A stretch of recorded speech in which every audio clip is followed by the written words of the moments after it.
pero creo que están los defensores y los detractores de todo lo bueno y lo malo que puede haber detrás de la tecnología, pero lo que es cierto es que no va a parar, va a seguir yendo cada vez más rápido, con más penetración y a niveles que no nos imaginamos.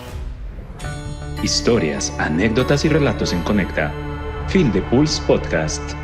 Este es nuestro primer episodio del podcast Feel the Pulse. Realmente es un espacio para escuchar las voces e historias de quienes transforman la compañía en el día a día. Este episodio es fascinante porque vamos a explorar todo el mundo de la inteligencia artificial, la experiencia digital, junto a ti, que eres totalmente experta en este campo y directora de la unidad de experiencia digital en Conecta. Pues bienvenida, Diana Cata, a este podcast que queremos iniciar contigo. Bueno, para empezar, sabemos que tienes más de 18 años de experiencia en el desarrollo de soluciones analíticas aplicadas en el BPO para clientes de sectores como el financiero, de seguros, retail, telecomunicaciones, y que una de tus principales fortalezas siempre ha sido transmitir a las personas el conocimiento que tienes de una manera muy simple y amigable. Eres una mujer totalmente entregada y empoderada al proceso que manejas y muy apasionada con una visión holística, y por eso hoy estás en la posición en la que estás en la organización y logras transmitirnos no solamente en Colombia, sino a nivel global tu experiencia y el desarrollo que ha tenido el área. Entonces queremos como iniciar con esto. ¿Cómo llegó este tema a tu vida? ¿Qué fue lo que hizo que te apasionaras por todo este tema que comenzó con Business Analytics y hoy pues ya ha evolucionado tanto en otros ámbitos? Yo lo primero que hice fue preguntarle al tío que más plata ganaba, que estudiaba. Me dijo ingeniería industrial y yo, bueno, yo no sé qué es eso, pero entonces yo también voy a estudiar eso. Cuando me metí en ingeniería industrial yo no sabía ni qué era eso, o sea, era terrible, eso era como un poco de todo, pero a la vez de nada. Y yo decía, joder madre, o sea, yo entonces voy a ser experta en qué, o sea, es que esto es como muy todero. Y empecé la ingeniería industrial por casualidades de la vida. Tiene mucha estadística. Bueno, en el colegio pasó algo muy particular, que es cuando a uno le hacen esas carreras de vocación profesional. Yo quería ser disque ingeniera química. Luego veo un periódico diciendo que en la ingeniería química, que había 900 ingenieros químicos desempleados el día que me iba a matricular en la universidad. Y cuando puse la ingeniería química en esa aspiración vocacional, no me salía como de las primeras, pero me salía estadística. Y yo, estadística, o sea, ¿pero por qué estadística? O sea, eso pasó ahí, yo nunca entendí por qué me salió eso. Ya después que empecé a ver estadística en la universidad, pues eso me empezó a gustar mucho, o sea, como que me fluía, como que yo no necesitaba de nadie. Luego los profes me buscaron para que fuera monitora del tema y como que me empecé a meter mucho ahí, ¿sí? Cuando terminé la carrera le volví y pregunté a alguien experto de gestión humana donde trabajaba, ven, ¿qué hace un ingeniero industrial? ¿Qué especialización tiene que hacer y dónde? Para que sea un perfil bien atractivo. Entonces me dijeron, no, pues mira, la gerencia de proyectos es lo que más está mandando la parada, pero yo seguía como con ese gusto, era por la estadística, la analítica. Y lo más charro fue que dije, no, pues bueno, entonces yo voy a estudiar gerencia de proyectos y me metí en una especialización de gerencia de proyectos que, pues no, o sea, yo como que hice porque la necesitaba en el título, pero no era lo que me gustaba. Cuando al tiempo me llamaron de acá de Multienlace y pues empecé a trabajar en Workforce y yo dije, no, ahora sí, ¿cuál títulos, cuál plata, cuál nada? Yo voy a estudiar por hobby lo que a mí me gusta, que es estadística. Y ahí fue que me metí a hacer la especialización de estadística. Cuando empecé a estudiar todo lo que yo sabía, o sea, yo ya de por sí había estudiado mucho estadística por mi cuenta, pero también empecé a cruzar, digamos, con el título y en Multienlace empecé a ver todas las oportunidades del mundo. O sea, yo veía que la gente tomaba decisiones a diestra y siniestra sin datos, y yo veía datos por todos lados, y yo no ven, pero esto lo debemos hacer así, pero hagamos un experimento acá, pero no sé qué, y me empecé a meter así. Entonces empecé a crear algunas cosas en Workforce y demás, hasta que alguien, en ese entonces el vicepresidente me dijo, venga, monte entonces esa área que usted dice y, no sé, coja 2 personas de reporting y vea qué hace, ya de usted depende el resto. Y yo listo.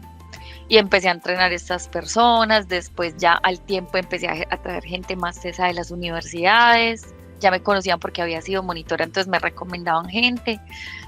Y después ya los clientes, o sea, esto empezó a gustar mucho, fue más a los clientes primero, todos empezaron a querer eso, entonces eso empezó a generar ruido interno, entonces sin querer queriendo el área se fue creciendo y creciendo y creciendo. Y pues yo era la que iba como, primero yo era la analista, luego la analista líder, luego yo era la jefe, luego yo era la gerente. O sea, mis cargos nunca existían en la empresa, sino que se fueron creando a medida que el área fue generando el crecimiento que tuvo por la acogida de todo lo que eran las decisiones basadas en esos datos y en esa concepción que la gente no veía en el contact center. La gente del contact center hablaba de reporting, de cuántas llamadas entraban, pero nadie se preguntaba quiénes llamaban, por qué los motivaba, los desmotivaba, los hacía satisfechos, y yo me empecé a meter como en ese terreno y a cambiar la perspectiva de la medición tradicional del contact center. Entonces, no sé, eso empezó a tomar fuerza, ya la estadística evolucionó, ya todo el mundo empezó a hablar de analítica. En ese entonces me veían como una loca porque nadie hablaba de estadística. Ya después sí vieron la necesidad, empezaron a hablar de temas de inteligencia de negocios, luego de analítica, luego de big data. O sea, empezaron como olas de moda donde todo lo que nosotros hacíamos se relacionaba. Luego la analítica, luego hice la maestría en ciencia de datos y analítica, que era full inteligencia artificial en EAFIT, y digamos que complementé otro montón de cosas que me hicieron ayudar a complementar muchas de las soluciones que tenemos acá, pues, y a evolucionar. Y bueno, y ya ahorita entra todo lo de IA generativa, que sigue siendo otro complemento. Entonces ya como que todo lo que ha llegado en la industria, ya sí por tendencia, se alineó mucho a lo que nosotros empezamos a construir en ese entonces, cuando a nadie le importaba y nadie lo veía así, y pues ya empezamos a llevarlo a otros países. Y bueno, así fue que pasó la historia. Cata, tú hablabas mucho en esa época, cuando hablaba de toda la inteligencia de datos, y hacías un comparativo muy interesante entre los datos y las naranjas. Esa historia siempre fue pionera en todas las charlas que tú diste en esa época. ¿Cómo harías una analogía similar a hoy? O sea, en ese momento tú decías que los datos eran como las naranjas y nosotros decidíamos si lo convertíamos en un juguito o lo llevábamos a un postre. Entonces, ese postre yo creo que ya es chocolate modelado y tiene muchas más. Exactamente. Yo creo que ahorita la tecnología lo que permite es que para pasar de esos jugos o ya esos postres súper deliciosos, pues de las naranjas a esos postres súper deliciosos, es que ya la tecnología lo que hace es que me acelera la producción, digamos, de esos postres o esos productos finales, ¿cierto? Me potencia, es como si le diera un nivel adicional al sabor para que cree cosas más ricas. Exactamente, entonces ya no es alguien haciéndolo manual, sino que ya la tecnología me ayuda. Ya quizás la calidad de los productos se mejora al usar mejores tecnologías, entonces los productos quedan mejores, quedan más rápidos, quedan con más potencial. Y yo creo que ahorita eso estaba como que podía construir. La IA generativa la estadística se basaba mucho en qué podía hacer sobre los datos y hasta dónde podía llegar con ellos. Ahorita la IA generativa es como que ya yo no solo puedo crear naranjas o postres con naranjas, puedo crear postres de cualquier tipo, porque ya la IA generativa me permite una creación y generación de contenido que se sale de lo tradicional que yo analizaba en los datos puros. ¿Sí me hago entender? Entonces, crear contenidos es que yo ya puedo decir, yo ya no solamente puedo hacer postres, puedo hacer malteadas, pero además no solamente tienen que ser de naranja, pueden ser de cualquier fruta, pueden ser de forma masiva. Puedo ya crear lo que necesite de maneras rápidas y sin depender netamente de que tiene que ser basado en sabor a naranja, por decirlo así. ¿Sí me entiendes? Como podría ser la analogía de lo que representa la llegada de la IA generativa en cuanto a lo que es ya crear conocimiento, crear contenido, crear nuevas recetas de postres. Puede que yo creara el postre A, B o C o D, que ya existen en las recetas existentes, pero ahorita puedo crear nuevas recetas a partir de esos conocimientos previos.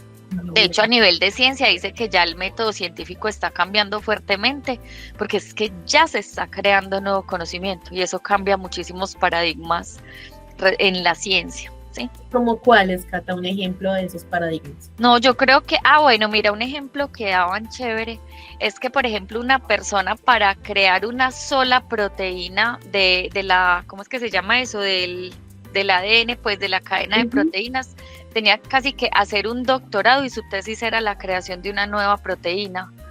Ahorita con IA generativa, un modelo crea todas las proteínas en tiempo récord.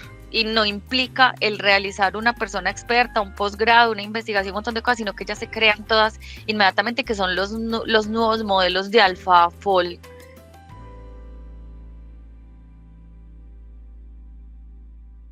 Cata, y aterrizándole un poco más a lo que es Conecta. Tenemos esta visión Catalyst de 3 años, que le apuesta muchísimo a este modelo híbrido entre lo humano y el GenAI. ¿Cómo crees que esto está transformando la experiencia digital para los usuarios finales de nuestros clientes? Para el usuario final, mira, yo creo que parte, digamos, un ejemplo muy, muy sencillo es cuando llega la inteligencia artificial, digamos, con tanto limitante en el entendimiento del lenguaje, y aún así todas las empresas corren a montar los chatbots. Como se dan cuenta que hay demasiado limitante en el entendimiento del lenguaje, empiezan a ponerle a los chatbots botones, y de todas formas las personas empiezan a odiar los chatbots porque al final nunca entienden el requerimiento. Y tratando de poner una solución que facilite la interacción con el usuario final, al contrario, la entorpecía, y terminaba un cliente corporativo pagando por múltiples canales para al final terminar llegando a un agente, ¿cierto? La idea generativa que cambia, que ya facilita el entendimiento del lenguaje natural y hace que entonces yo ya no tenga que montar chatbots dependientes de botones, sino que un humano pueda hablar de manera natural con una máquina y la máquina pueda entender el requerimiento del cliente. De ahí para adelante, las automatizaciones que yo quiera hacer o hasta donde quiera llegar, o sea, no solamente entiendo que el cliente quiere un saldo, sino que voy al sistema, consulto el saldo y le doy el saldo al cliente, o que quiero comprar un seguro, o que quiero comprar un tiquete. Entonces no solamente entiendo que el cliente quiere eso, sino que además voy a la plataforma del cliente, hago la reserva, la compra, lo que necesite, y eso me permite, además de que tengo una mejor experiencia de cara al usuario final, porque ya si una máquina le empieza a entender lo que necesita y no se queda ahí patinando, además lo lleva ya a ejecutar ciertas transacciones sin que se tenga que lidiar con las esperas largas de los contact center que todo el mundo odia. Entonces yo creo que así haya ese paradigma de que las personas no quieren hablar con las máquinas. También está una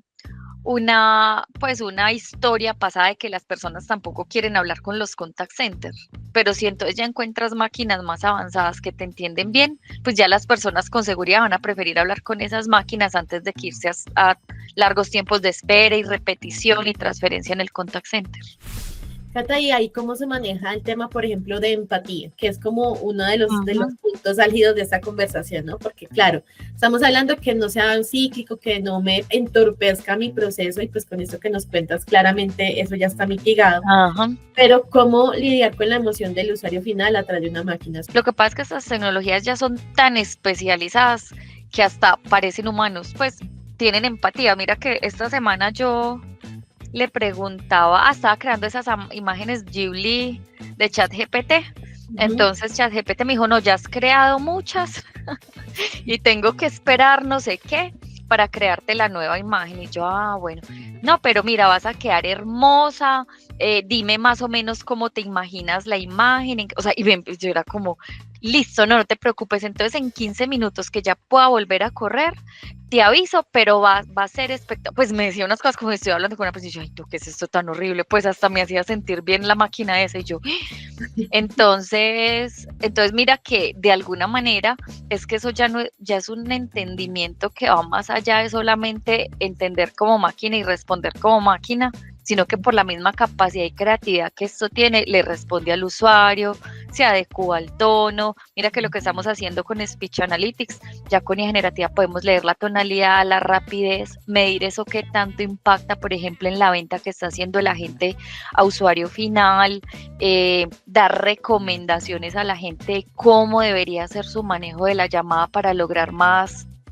entendimiento o empatía de cara de cliente final. Entonces yo pienso que es que la tecnología ya está permitiendo un avance tal que esos temas no se vuelven un problema. Pues y mira que pasó hace algunos años con Google, que un empleado de Google eso le empezó a hablar tan naturalmente que dijo que eso tenía conciencia, que esa inteligencia artificial tenía conciencia. Y cuando empiezas a interactuar ya con estas máquinas, ya son tan perfectas que en verdad parece que al otro lado hubiera una persona. Entonces creo que ese tema deja de ser un problema ya con el nivel de performance que tienen estos modelos. Cata, ¿y cómo democratizarla? Porque claro, acá lo estamos hablando en un nivel corporativo en el que hay personas expertas que se dedican a hacer estos desarrollos y a perfilarlo para cada uno de nuestros clientes y sectores. Pero una persona de común que no tiene acceso a esta información, que no es científico de datos ni es desarrollador, ¿cómo puede acceder a siquiera crear un bot? Te lo pregunto porque, por ejemplo, en el conjunto donde yo vivo, nuestra administradora generó un bot y entonces el bot yo le puedo preguntar cuánto tengo que pagar de administración, a qué pagar el recibo del agua, pero digamos que cómo podemos llegar a eso, o sea, cualquier persona, ¿cómo puede generar algo así?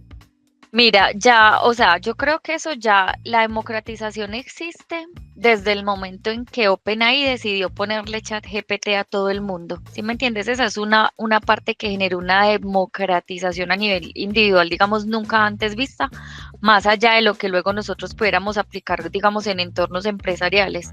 Pero además, estas soluciones cada vez se perfeccionan más y sacan unos, espérate, yo te digo cómo se llaman, como unos, creo que son Custom GPT, que son las posibilidades de tú crear tus propios bots para tus diferentes tareas de revisión de facturas, temas que tengo que pagar en la casa, correos, de maneras muy simples, y digamos que la misma plataforma te disponibiliza todo el entrenamiento para hacerlo, hay cursos, podcasts, o sea, creo que cada vez está más democratizado, hay personas que se dedican a divulgar esto, a enseñarlo, entonces yo pienso que ahorita quien lo quiere hacer es solo ganas de hacerlo, porque son herramientas tan sencillas que ya no requieren un conocimiento técnico o avanzado en programación, ya desde las mismas plataformas de ChatGPT o incluso de Google, que usa algo que es similar, que son los GEMS, para crear esos botsitos personalizados para múltiples tareas del día a día. O sea, ya se vuelve muy sencillo para personas no expertas o no técnicas o no programadoras.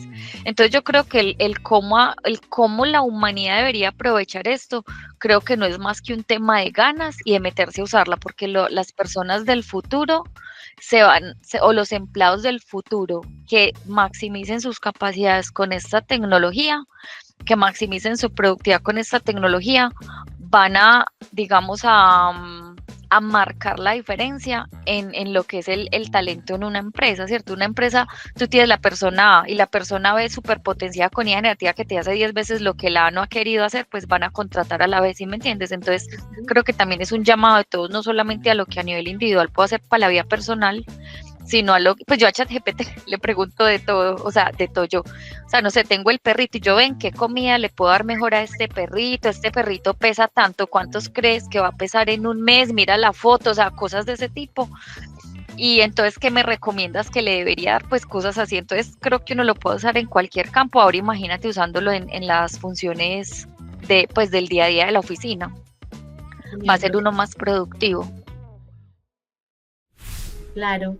Cata, y bueno, ahora que retomando nuevamente el tema de Conecta y sabiendo toda esa estrategia de Catalyst, ¿cómo crees que Conecta puede convertirse en corto plazo en esa empresa 100% impulsada por GenAI? ¿Cuál es el camino que tenemos que recorrer o que estamos recorriendo en este momento para llegar a eso? Mira, eso se está viendo desde diferentes perspectivas. Digamos que a nivel de empleado, Conecta ya empieza a facilitar estas herramientas. Mira que Google ya empieza a incorporar todas estas tecnologías dentro de su propia plataforma. Entonces, eso hace que los empleados puedan hacer uso de esas herramientas para maximizar sus capacidades. Entonces, digamos que como dicen por ahí, todo empieza por casa. Y es que los mismos empleados empiecen a maximizar la productividad. También todo empieza por casa en el sentido de que para nuestros propios procesos internos empecemos a ver dónde sacamos el máximo provecho, sobre todo en procesos masivos como reclutamiento, entrenamiento, cómo bajar curvas de aprendizaje en el tema de marketing, cómo crear contenido más rápido, páginas web, imágenes y demás. Mira que es que ya lo que uno hacía en una semana lo hace en una hora, pues, o sea, es significativo el cambio. Y a nivel de transformación de cara a los clientes, digamos que Conecta, además de que está creando su propia plataforma con, digamos, una arquitectura centralizada que se está apoyando de los diferentes componentes que tiene propios o que está, digamos, obteniendo a partir de las alianzas estratégicas que está haciendo con diferentes partners, es lo que nos va a permitir ofrecer esta capa sobre los servicios de BPO que ofrecemos para llevar a operaciones de próxima generación. Ellos lo llaman como pues, la puesta base a creadores de experiencias híbridas, donde sacamos el máximo potencial de esa creatividad e ingenio humano con lo que hace la inteligencia artificial. ¿Y qué está haciendo para acelerar el time to market y también para ganar expertise? Además de que tiene sus equipos propios trabajando en el tema y sus centros de competencia, también tiene esa alianza y ese conocimiento con los diferentes partners que son los partners de BPO que se están metiendo fuertemente en que sus plataformas incorporen nativamente estas tecnologías, como estos partners de nicho que también se dedican solamente a eso. Entonces Conecta está conociendo lo mejor de todos esos mundos para en el momento que llega el cliente entender cuál es su necesidad y saber de toda esa caja de herramientas cuál es la que le sirve al cliente que tenemos, y a su vez se vuelve referente para el desarrollo de su propia plataforma. Entonces esa es como la visión que se tiene en lo que es esa plataforma que también está creada por componentes y que está asociada a diferentes pilares de lo que marca hoy todo lo que es la transformación con IA generativa, o sea, toda la parte de insights y la potenciación de las capacidades analítica conversacional, analítica avanzada, y toda la parte de automatización desde dos perspectivas: el augmentation, que es aumentar capacidades humanas con herramientas que faciliten la interacción de los agentes con los clientes, en las diferentes llamadas, chat, WhatsApp y demás, pero también todos los esquemas de automatización de los que puedes sacar provecho a partir de la tecnología, o sea, automatización desde procesos internos como los procesos de calidad, de entrenamiento y demás, hasta automatización de interacciones directamente de cara a clientes, como son los tradicionales voicebot, pero ya potenciados con IA generativa, los chatbots, o ahorita los llaman autopilots, que es lo que decíamos ahorita, son como los llaman, los meten también dentro de un concepto de agentic, que es que no solamente entienden conceptos, sino que toman decisiones, ejecutan acciones y automatizan flujos más completos de las llamadas. Sí, yo escuchaba en algún momento una entrevista en la que hablaban de esos autopilots y decían como que el mundo ideal sería que yo tengo mi propio autopilot y él me conoce tan bien que entonces me dice, me consulta la agenda, me dice, en un mes tienes un matrimonio, estás invitada a un matrimonio. Entonces yo creo que tu gusto por la ropa es tal, te sugiero que acá en el lugar encontré este vestido que te puede servir para... Entonces, y mira que dicen que incluso eso pudiera ser a través del móvil, de canales como el WhatsApp, que es el más usado, o sea, se apunta pues a tener esos agentes personalizados. También se habla de los agentes autónomos, que ya en ciertas tareas repetitivas no vamos a necesitar la intervención humana, sino dejar los humanos para tareas más especializadas o que puedan agregar más valor de cara a un usuario final, y ahí entonces se mezcla ese concepto del enfoque de Conecta híbrido, el agentic hybrid, que es esa maximización de capacidades sumando lo mejor de los dos mundos, el humano y la máquina. Y ya, digamos que en línea con eso que nos cuentas y especificando un poco más hacia lo que mencionábamos al inicio de tu liderazgo hoy por hoy en la unidad de experiencia digital, ¿cómo surge esta unidad? ¿Qué es? ¿Qué productos como tal podemos ver tangibles y qué procesos la conforman a hoy en Conecta Colombia? Mira, esta concepción viene precisamente desde la misma tendencia del mercado que está tan orientada a bajar la dependencia humana y migrar más a estas capacidades de IA generativa respecto a la augmentación y la automation, todas soportadas sobre el pilar, pues como pilar fundamental los datos, ¿cierto? Entonces, lo que hicimos fue identificar las áreas relacionadas con ese enfoque. Sí, que estaban apostándole a la automatización, a la inclusión de más canales digitales de cara a usuario final, a todo este poder de las capacidades analíticas y inteligencia artificial que ya traíamos, la creación de nuevos productos y soluciones. Y lo que se hace es que se consolida en una única unidad, como unidad de negocio independiente, todas estas capacidades, básicamente que abarca todas las capacidades de analítica avanzada que tenemos, tanto sobre data como a nivel conversacional, toda la parte de automatización de procesos con todo lo que hacemos a nivel de los datos de BI, toda la parte de IA generativa y digamos los diferentes canales digitales que usamos como los chatbots, los voicebots, pero ya en entornos donde empezamos a evolucionarlos con todo el tema de IA generativa, y toda la capa digital que veníamos trabajando con el equipo también de Lady Parra, donde tenemos todo el command center, la escucha social, mejor dicho, donde estas herramientas maximizan, digamos, las probabilidades de digitalización o automatización. Ahorita digamos que a nivel global dentro de esta unidad digital también se está incluyendo todo lo que es venta de licenciamiento, porque al final se identifican como productos potenciales que no solo tienes que tener dentro de tus clientes BPO, sino que incluso puedes salir a venderlos a terceros sin ser clientes de BPO. Entonces también se busca empezar a monetizar y hacer una transformación del negocio hacia unos nuevos modelos de generación de ingresos desde estas perspectivas. Cata, y en aras de esto, ¿cuáles consideras que son los mayores desafíos que tienen, pues digamos que éticos en el uso de toda esta nueva tecnología y también en un reto de esa experiencia digital? Que si bien ya nos has mencionado, digamos, cómo se puede optimizar el proceso para que los usuarios finales tengan una mejor experiencia, pues no podemos dejar de lado que aún hay desafíos. Entonces, Sí, ¿cuáles total. consideras que hay en el camino? Mira, yo creo que los desafíos se dividen como en tres grandes pilares. Uno asociado a la data y a la tecnología, porque si bien la ciencia avanza y no llega a un tope, sino que cada vez hay más, dicen que el hype de o sea, no hay un hype como tal de la tecnología de la ciencia porque cada vez va a seguir avanzando y encontrando nuevas cosas. Digamos que el tope se empieza a dar es en el entorno empresarial, cuando tú empiezas a ver que no eres capaz de toda esa ciencia y esa tecnología ponerla tan rápida en el mundo empresarial porque te encuentras una serie de obstáculos o si es asociadas como en dos grandes frentes.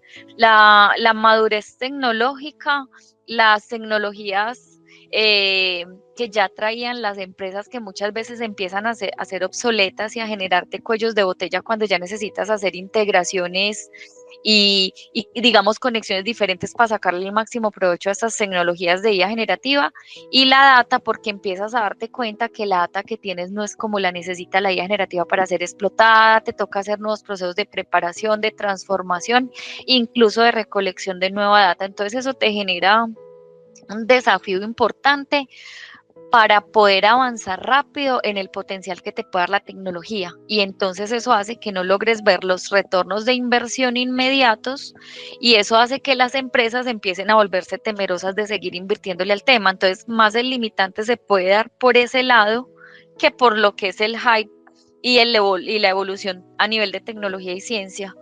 La otra parte está asociada al tema cultural y al paradigma que hay también con este tema respecto a que las personas adopten la tecnología, cambien sus formas tradicionales de hacer las cosas, pierdan el miedo a que la tecnología los va a reemplazar y más bien usen la tecnología a su favor para maximizar sus capacidades. Entonces, digamos que tú pones la herramienta, pero después te das cuenta que la gente no quiere, que no le sirve, que al primer obstáculo de la tecnología que no le funciona perfecto, entonces no la usan. Entonces hay que hacer un acompañamiento de transformación y de cultura, pues de cambio cultural que también toma tiempo y es de las cosas más difíciles. Y el otro frente está asociado a todo el tema de seguridad ética y protección de los datos en cómo usas estos modelos para que no queden sesgados, para que le des la tranquilidad a tus clientes de que esa data no queda pública, de que está protegida y que las plataformas que usan también garantizan toda la seguridad de su información.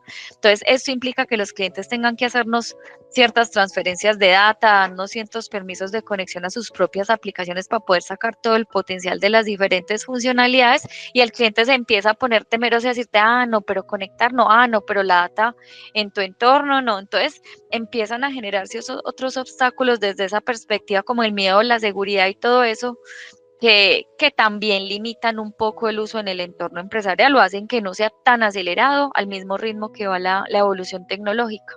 Entonces creo que ahí se enmarcan los tres grandes desafíos. Sí, creo que el panorama es bastante claro, tal como nos lo explicas, Cata. Y digamos que ya para ir finalizando esta entrevista, mirando al futuro, tú como experta y pues con todo esto que nos has contado, ¿qué te imaginas? ¿Qué te sueñas que suceda en el futuro del GenAI? ¿Qué podríamos hacer en el mundo y como empresa? ¿Y qué crees que hacia dónde vamos, mejor dicho?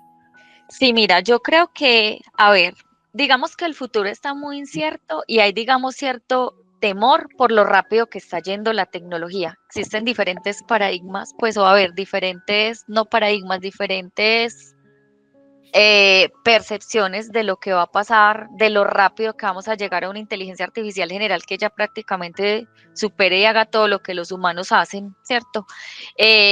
Pero también digamos que está ese limitante que te decía a nivel del entorno empresarial. Entonces se habla mucho de que cada vez vamos a ir a agentes más autónomos, que sean capaces de tomar decisiones y realizar acciones sin mucha intervención humana, cada vez soluciones más multimodales, o sea, no importa el tipo de data que uses, si es voz, texto, datos de cualquier entorno, de cualquier aplicación, que todos lo entiendan los modelos para el desarrollo de las diferentes actividades.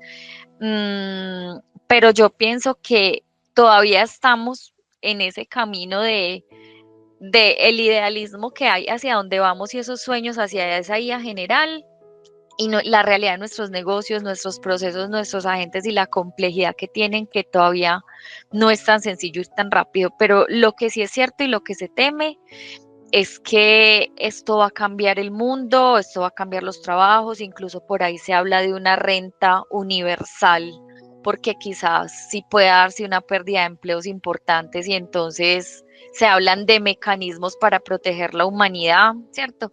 Pero digamos que son como muchas corrientes que hay o vertientes respecto al tema, pero que es un tema muy incierto, pero que sí está avanzando muy rápido y que definitivamente sí va a cambiar el mundo, el entorno, pues el empleo, o sea, muchas cosas, posiblemente van a salir nuevos trabajos que ni siquiera nos los imaginamos, pero también hay muchos trabajos que ya no van a existir.